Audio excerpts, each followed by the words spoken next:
Welcome to Blizzard Fire. We hope this video helps fire up your solution. In this video, I will show you how to change a Hyundai Sonata brake light. This is a straightforward maintenance task that you can easily do yourself, saving time and money.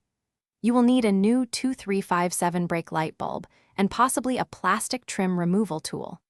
Having a working brake light is crucial for your safety and the safety of others on the road, ensuring clear communication of your vehicle's actions.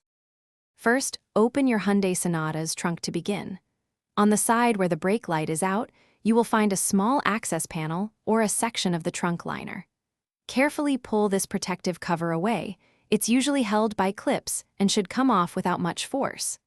This step reveals the back of the tail light assembly, giving you direct access to the bulb holder you need to reach. Now, with the assembly exposed, grasp the brake light bulb holder.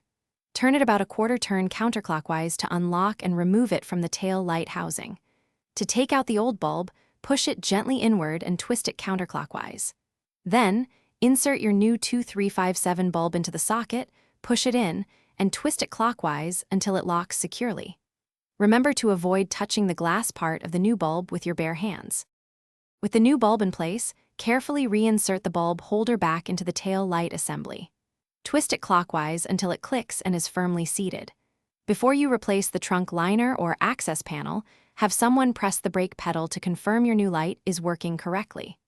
Once confirmed, simply push the protective cover or liner back into its original position, securing any clips. You've successfully replaced your brake light. Thanks for watching. If you found this helpful, don't forget to like and subscribe.